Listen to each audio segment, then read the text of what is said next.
Hi, this is Kim Hammer with your Daily Devotion taken from 1 Samuel chapter 18, verses 6 through 16.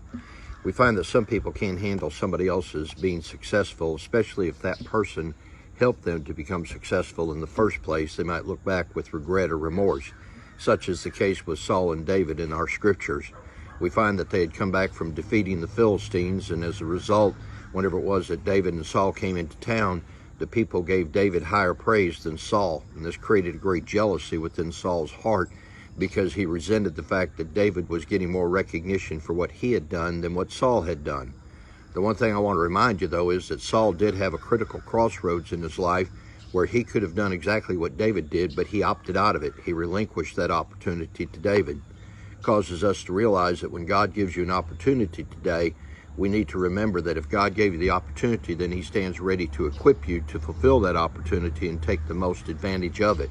But if we yield that and give that to somebody else, later we shouldn't be filled with jealousy because that other person sees the opportunity that God had given to them and they went ahead and did something with it. And that's exactly what David did, and now Saul was filled with jealousy. We find that as he comes into the city, the Bible tells us that Saul was very angry. And he was angry because David was stealing the attention. Not that he intentionally wanted to do that, but it was just the natural reaction to the people who recognized that David was the leader that Saul should have been. Saul had his chance, but he relinquished it. And Saul thought that the process was tainted because David was getting more attention, when in reality what happened was Saul's soul was tainted because he listened to the world and he didn't listen to God. Saul's focus was driven by jealousy, the Bible tells us, and Saul was troubled by an evil spirit. Why was he troubled by an evil spirit? Well, because he knew as he reflected back over the past, he had the chance to do something, that he let that opportunity slip by. We find that Saul took matters into his own hands and that he tried to destroy David. In fact, he tried to kill him by pinning him to the wall with a spear. And that's exactly what anger and jealousy will do to you.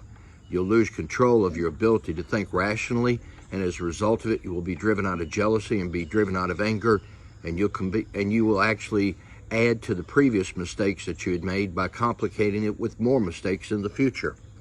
We find that Saul was afraid of David, and when you look at the scriptures, you find the reasons why. First of all, because the Lord was with David, and secondly, Saul knew that the Lord was no longer with him.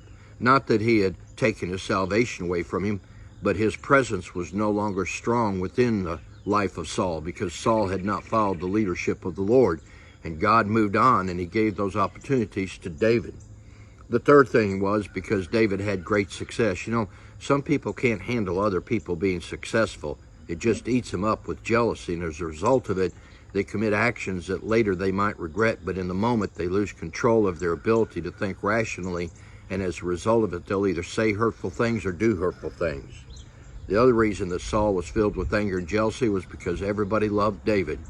Well, why wouldn't you love David? He was doing what God told him to do, which brings us to our conclusion. Instead of being filled with jealousy, why not just do what God tells you to do? And then the focus will be on you and not on somebody else. One of the things we know is the Bible tells us that David was leading the nation of Israel. God's looking for people that he can use today to lead others. And maybe the first place that it needs to start is leading you out of your jealousy.